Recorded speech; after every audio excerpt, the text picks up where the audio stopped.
Happy Tuesday, everybody. Let's start with Bitcoin. You can see this indicator short term, how nicely it's predicting bottom and top. And this is, you can see here, Bitcoin came to these. These are green buy lines and red are sell lines and white is neutral line. So we buy on the green line and we sell on the red line. You can see very nicely here around this afternoon. This is 12 p.m. Eastern. Bitcoin touched the green line, and then you can see we got a massive pump, almost 4%. Okay, and then we got a very good perfect sell zone, and then sold heavily after that. You can see time and time this indicator. You can see we came from sell zone into buy zone. If I zoom out a bit, you can see very nicely here. Whenever you sell here, you can short Bitcoin here above red line, and you can take profits around green line, so around 1.56% here. And even here, when it was touching green line, had you bought here, you could have sold here. Like first red line was 1.656%, second red and third was almost 3.5%. Okay. And also very similar, we can see on this indicator can be used on other market as well. US 500, and right now it's in the sell zone.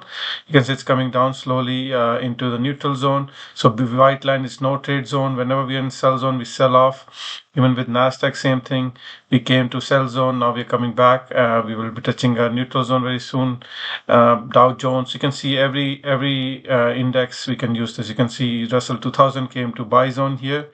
This happened around 9 o'clock, and then you can see it came to neutral zone. At minimum, we made around 1% profit here. You can see every time it does that, came from sell zone to buy zone here. You can see here, this was Monday, came from sell zone to buy zone. You could have shorted here, 2% profits here. All right.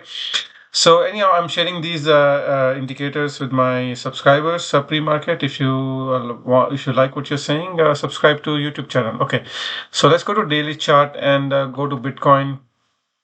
And let me hide this indicator for now, and let's try to bring moving averages and see where we are right now. Bitcoin is consolidating. You can see here, if I go to Bitcoin futures, where is BTC? Here you go, and you can see if I zoom in. Okay, so if you watch my video yesterday, I said on 1 hour chart, I do want this gap to be filled. You can see this gap was created here Sunday night. Bitcoin futures open on a gap up, and today we fill this gap around 12 o'clock in the afternoon. So this gap is filled. So we'll delete this. You can see how nicely this indicator predicts all the gap. And now we can go back to daily chart. Now there's another gap here around 34,165, and there's another gap around 29,760. Okay, so they are, let me hide this indicator. There are multiple gaps here. So I do expect, so first gap is filled. So there is possibility we could come down slightly more lower. And then we could fill this gap as well, which is around 3.6% away before we go higher. Long term, I think towards the end of the year, we could go test 40,000. This is our target. You should be looking to buy the dip, okay, at this time, and then this trend line is to hold, this white trend line. So far, there are no indicators telling me anything is changing. One thing to see, there is a new high made on 2nd of November, and you can see RSI showing some divergence. Let's try to add a PPO indicator and see if we can find something there on PPO. This is PPO indicator. And you can see, okay, so you can see green line is about to touch red line. You do not want green line to cross below red line, all right? So it's getting very close. If that happens, if a cross happens, then we will get a red dot on RSI, and that will be very bearish, okay? So just be mindful of that. Let's go look at live futures and see if there's anything changed. Okay, so live futures is telling me something else. Live futures are telling me green red dot is already there, so which is not a good news. So you got to be very careful here. Okay, so you can see we made a new high on Thursday, 2nd November, but you can see RSI was making a lower high. Okay, and now PPO got crossover as well. So red line is below green line. So red line is above green line. So this is not a good news. So I would advise you to take profits here. And you can see background of RSI is also green. This is where you should be looking to take profits. Okay, Ethereum. So what that means is we might be looking for a pullback, and the pullback will be very helpful. We could go back to this zone. To buy back again around 32, 31K. Okay, so look to buy that dip on the pullback. Ethereum, same thing, but Ethereum is still very bullish. Green line still did not go below red line, and background is still very, very oversold. But Ethereum will mostly do whatever Bitcoin does. So if Bitcoin is going to go down, Ethereum will go down too. But Ethereum did not get a red dot yet. Okay, so on RSI, Bitcoin I got a red dot. However, Ethereum did not get a red dot. So uh, be mindful. But if Bitcoin drops, everything, all altcoins will drop. So just be mindful of that. Wait for this green dot again. Okay. Whenever we get red dot, you can see here we got red dot here, very similar situation, and you can see after that we got massive dump. All right. So let's wait for a green dot again before you get bullish again. If you bought near here, support here, you should be looking to take profits here on Bitcoin and Ethereum and crypto. All right, let's go to traditional market. VIX again selling off, sold off 0.6%. I'm looking for cycle low happen here. This is around mid-December, so it looks like we will have some more weakness. S&P 500 came closer to the trend line. Now depends on how you draw this trend line. Actually, let's go to SPY and see if we can find something better here. So SPY is also same thing. Trend line is way higher. Some people draw this trend line like, I think, do they want to do like this? So it is quite possible, depending on how you want to draw this trend line. You can even draw something like this. Okay, maybe I can go a little bit more closer. So depending on how precise you want to be, you can even draw a trend line like this. So let's keep it like that, and let's delete this trend line. So you can see here, Bitcoin S&P 500 is right on the resistance area, and you got to be careful here. So it's on resistance. So, but there's no sign of sell-off. We had a green buy dot here on 1st of November. I do not have a red dot, and also PPO is going above red line. Green line's above red line. So everything is looking good. All right.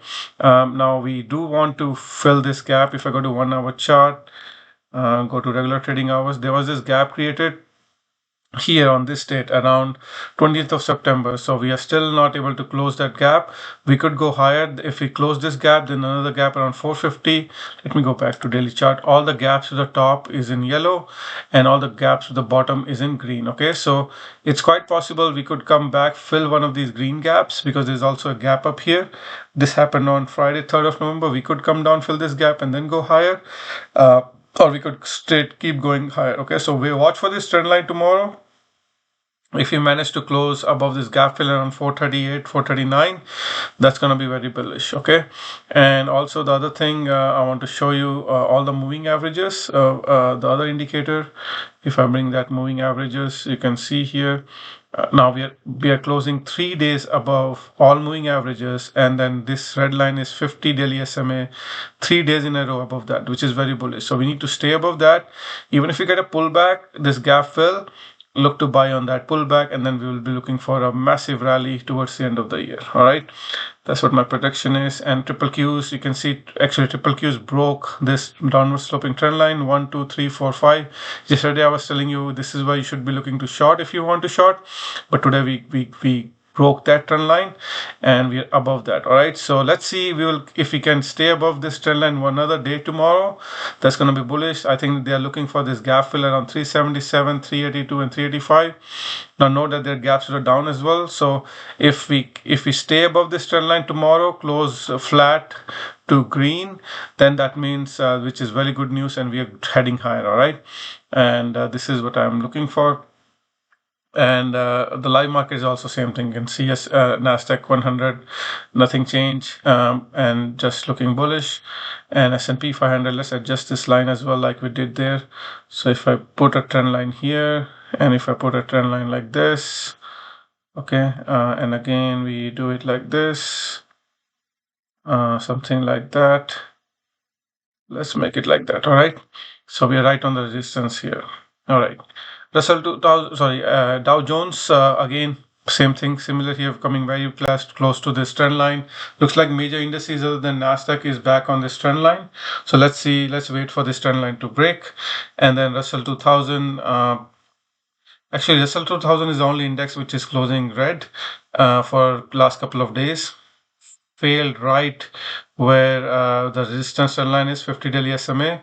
Also, this cycle low is on 9th of November, so which is basically in 2 days. So we could be bottoming out here, and then we will be looking for a rally here. Okay, so keep that in mind. Gold miners coming back to our support zone, so it's on support, so that's where we want to buy. So if this is by the dip, if you go back around 1900 1950, perfect time to buy. Silver also coming back to support. You can see massive support area. It could be inverse head and shoulder. You can see left shoulder, head, right shoulder, and now we could be getting ready for a rally. All right. Natural gas by the dip, still this new low is valid. So as long as we don't go above 3.16, things are looking good. Still up an uptrend, higher highs, higher lows. Worst case, we can even come back to this trend line. So keep that in mind. So let's just keep monitoring that. But and right now we are back on this. This light blue line is 200 EMA. So as long as we stay here, I think we're getting ready for a massive rally on natural gas. Crude oil, oh, look at this, my pattern here. You can see this, nothing changed. And we did it to the dot, exactly like I predicted. And now looks like we will have some more weakness. We're back above, below all moving averages. My target is around 74 bucks. So it looks like we're heading right there. So very good trade here. Whoever listened and took it, congratulations. Dollar index, new low, bouncing, but this is what I expected to reject. And then we can come back here around January timeframe, looking for new lows here. Let's quickly look at tech stocks. Apple breaking out, so everything is looking good. So now it looks like this rally has legs, and Apple is looking for these gap fills. Tesla is still holding this big gap fill. I don't know when that will be filled. If S&P 500 goes weak, then this will also go and fill this gap. But for now, looking for this top gap fill as well. So even from here to the top gap fill, we are around 9% away. All right. Netflix consolidating above all moving averages. Everything is looking good. Looking for this next target of 475. Microsoft gap up, getting closer to new high, and looking very bullish. Nothing changed here. There's a dividend date coming. I didn't realize next week. So if you are interested, have Microsoft. Google looking for gap fill.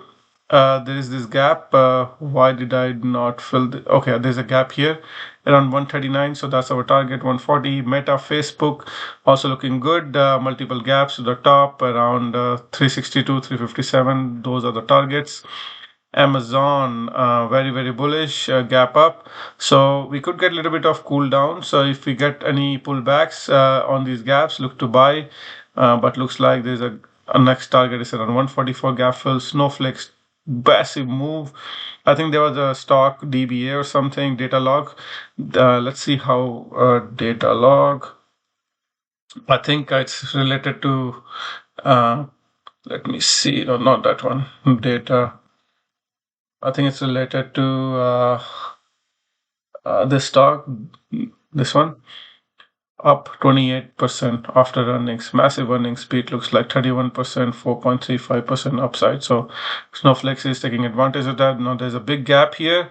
I don't know when that will fill. I really hope not soon. The top gaps to the top side, so those are our targets.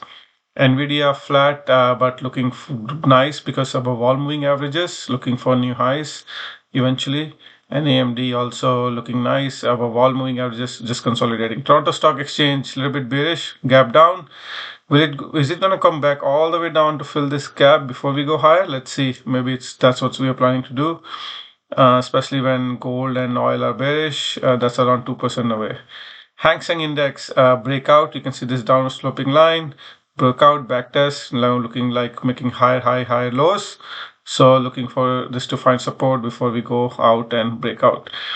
Bond looking nice, back above this trend line and broke out, consolidating. I think bonds are looking good. You should be looking to buy bonds here. TLT is the ETF. If you want to buy bonds, TLT, here you go. This is what you want to buy. Copper, also above all moving averages. This was in the support zone, buy zone, looking like consolidation, looking ready for a bounce. Palladium was down. Wow. So it's like a bear flag getting down. Now this could not close above this purple line. So we're going to make this, leave it purple. So we have to find next levels on Palladium. And if I hide these moving averages, you can see this whole area. Let me draw a box here. Let me find the right tool. You can see this whole area here. You can see this whole area. We could go a little bit more lower, but should be a good support box. Even if I go to like a monthly chart on Palladium, you can see here this was a big resistance for many months, 2011 till 2018. So almost 7 years of resistance, and we are coming back to this buy supply zone. Okay, so broke out, maybe coming for a back test. That's quite possible on Palladium.